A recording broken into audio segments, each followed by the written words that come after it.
Este video es patrocinado por Yadpa, donde cada libro es un mundo nuevo. Escuela Sabática Like presenta la serie La Educación. Lección 4. La Cosmovisión Bíblica. Visitemos una escuela de la Alemania nazi. Estamos hablando de la década de 1930, previo a la Segunda Guerra Mundial. El Führer Adolf Hitler dispuso como una medida obligatoria que a los niños a partir de los 10 años se les inculcara una visión nacionalsocialista del mundo. ¿Nacionalsocialista?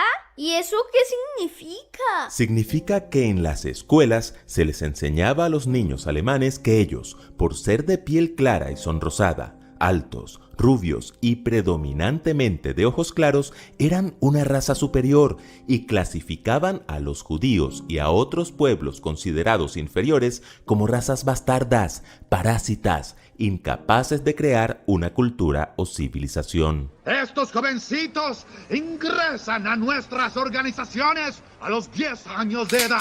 Y si les llega a quedar algún rastro de conciencia, de clase o estatus social, las Fuerzas Armadas se encargarán de que desaparezca. Los obligaban al racismo. ¿Y qué pasaba con los niños? Crecían creyendo en una falsa realidad, se unían a las juventudes hitlerianas y luego al ejército nazi, quienes asesinaron a casi 6 millones de judíos durante la Segunda Guerra Mundial, creyendo que hacían lo correcto. Gracias a Dios, hoy Alemania es otra, pero hemos citado este mal ejemplo de educación para que entendamos lo importante y trascendente que es la cosmovisión que le inculcamos a nuestros hijos desde su niñez. ¿Y qué es la cosmovisión? La cosmovisión son los lentes a través de los cuales vemos el mundo. Por ejemplo, durante casi 2000 años, muchas de las personas más inteligentes y cultas del mundo creyeron que la Tierra estaba inmóvil en el centro del universo, es decir, tenían los lentes del geocentrismo. Hoy, muchas de las personas más inteligentes y cultas piensan que la humanidad evolucionó de lo que originalmente era una forma de vida simple. Tienen una cosmovisión o unos lentes evolucionistas. Tal como ocurrió con los niños de la Alemania nazi, esa cosmovisión o esos lentes a través de los cuales vemos el mundo condiciona nuestra manera de pensar y de actuar. Por eso es fundamental que nosotros como padres cristianos enseñemos la cosmovisión bíblica a nuestros niños, a nuestros jóvenes e incluso a los miembros mayores de la iglesia. Por eso la pregunta de esta semana es: ¿cuáles son los elementos principales de la cosmovisión bíblica? En primer lugar, que Dios existe. Existen dos tipos principales de cosmovisión. Por un lado, tenemos la cosmovisión atea, la que sugiere que el universo y todo lo que hay en él, incluidos nosotros, simplemente existe. Nada lo creó, nada lo formó, solo estamos aquí. No hay Dios, no hay nada divino, todo es materia, solo hay átomos y el vacío. Eso suena desalentador.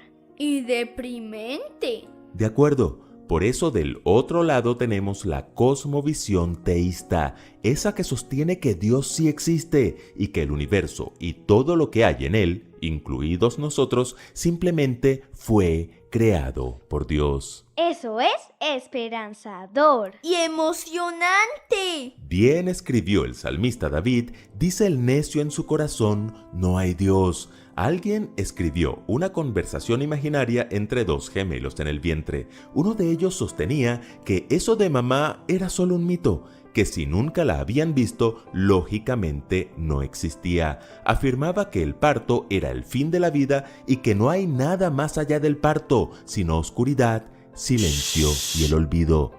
El otro gemelo sostenía lo contrario. Estaba seguro de que mamá sí existía y que después del parto la podrían ver cara a cara, que si guardaban silencio y abrían bien sus ojos y sus oídos, podrían percibir la presencia de mamá. ¿Lo notan? Dos cosmovisiones diferentes, pero solo una era correcta. La Biblia nos enseña que Dios sí existe y además enseña que ese Dios nos ama, se preocupa por nosotros y anhela nuestra compañía. En segundo lugar, que Dios es el Creador.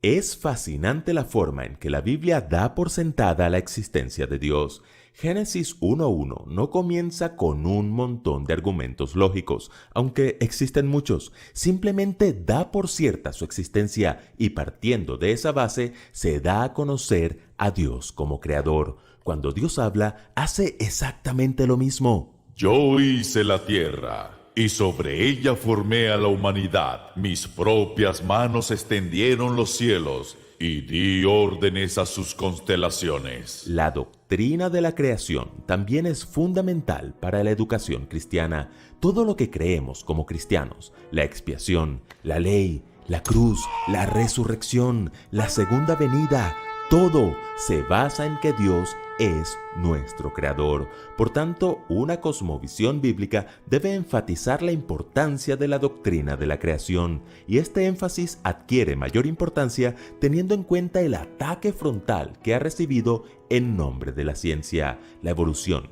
Miles de millones de años de vida que evoluciona lentamente a tropezones, todo por casualidad, ha destruido casi por completo la fe en la Biblia para millones de personas. Por eso la evolución teísta, esa absurda idea que pretende armonizar la evolución con la creación, es peor aún que la evolución atea. No puede armonizar sin burlarse de la Biblia y de la fe cristiana en general.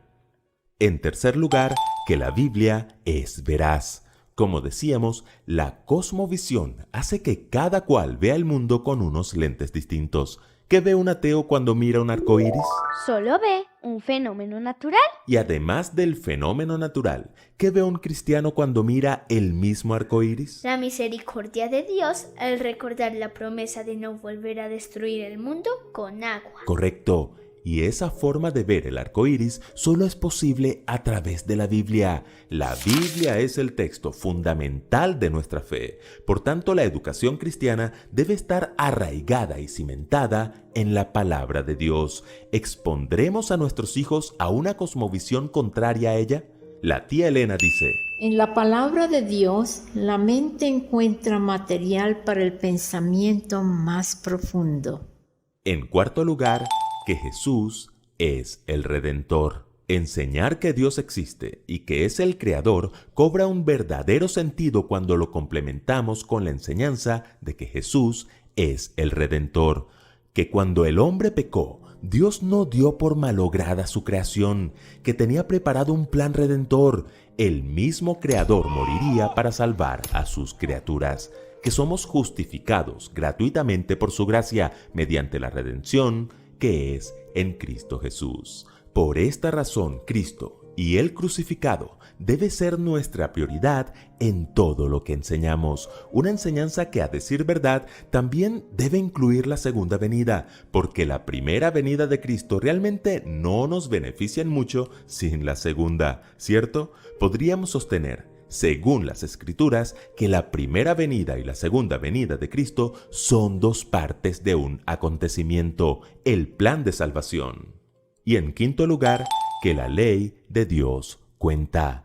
Ya de la ley hablamos bastante la lección pasada, pero vale la pena recalcar que en una cosmovisión atea la moralidad es muy relativa. Como escribió el profeta Isaías, a lo malo llaman bueno y a lo bueno malo. Hacen de la luz tinieblas y de las tinieblas luz. Y ustedes saben muy bien cómo esa profecía se cumple en la educación de nuestros días.